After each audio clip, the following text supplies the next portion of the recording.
About now, is that okay?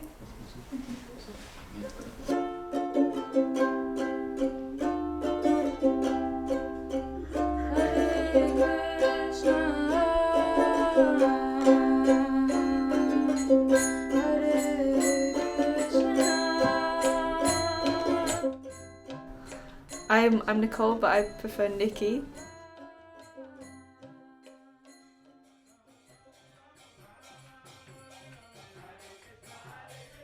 And I'm a Hare Krishna nun. In my heart, it's been forever, but only since the end of June was when I really took the leap and thought, yeah, this is what I'm doing now.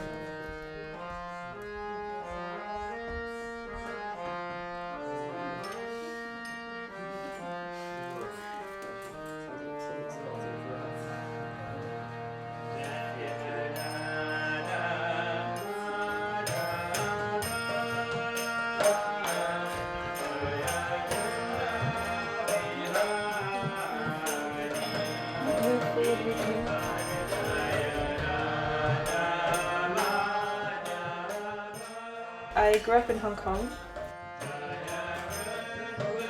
I never felt like Hong Kong was my place because people in Hong Kong didn't associate me with Hong Kong.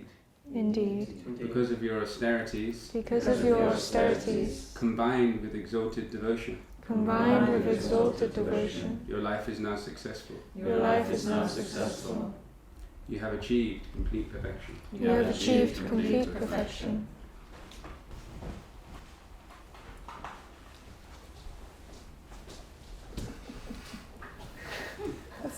And then I originally went to Bristol Uni to study physics and philosophy. I know, a bit of an overkill. When I got there, I was just like, my mindset was like, okay, it's time to have fun now, because my A-levels were such an intense time. So when that finished, I was like, okay, it's time to live. And I lived a little bit too hard in Bristol. I got allocated to the halls where people would choose to go because of its reputation for drugs. But to be fair, I was like pretty happy with that because, you know, I really wanted to just blast my mind off. I just kind of like went off the rails a bit, and like all this stuff that had been like never been processed just came up while I was at uni. Okay, we're done. Beautiful. Bad, eh?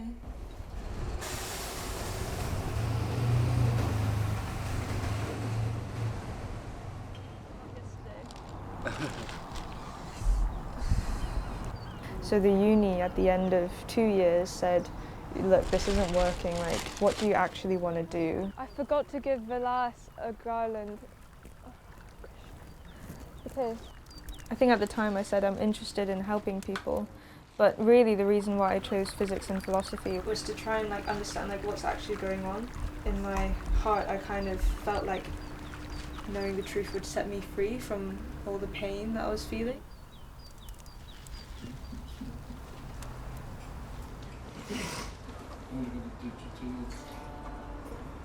You gotta ask what's the purpose of life? And if you don't ask the question, you're not going to get the answer. You gotta find out, why am I here? Why do I have to suffer? I don't want to suffer. Who wants to suffer? Hands up, who wants to suffer? Okay, but why are we suffering? I asked him, I don't understand how the ultimate reality is personal, because aren't we just pure awareness? Where's the person? And his eyes glittered, and he was like, you know, like when you believe that, when you try and like emerge with the impersonal, the Buddhist philosophy, the oneness, that's kind of like, I've had enough of this world. I'm just gonna shut the cupboard and I'm just gonna close the cupboard and just renounce everything. At one point you're gonna wanna come outside and experience love and relationship and dynamic activity again. And that's where bhakti starts. The way he said it was so powerful. It's like my brain popped. And then he gave me the instruction. He said, chant 1 round every day until you get to 16. Hare Krishna, Krishna Krishna, Hare Hare, Hare Ram, Hare Ram, Hare Hare, Hare Krishna. Got this force field and then nothing can hurt you. You see life in a completely different perspective. I'm not so self-absorbed. Krishna Krishna Hare Hare Hare Rama Hare Rama.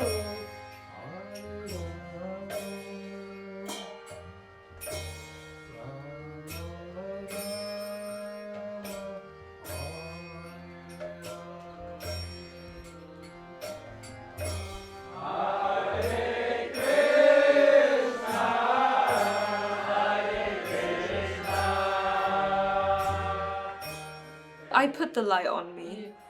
I cringe at myself really hard when I think back to how I act in some of the kirtans when I'm feeling, you know, kind of, you know, when I'm loving the kirtan and I'm like shouting. I think I really overdid that.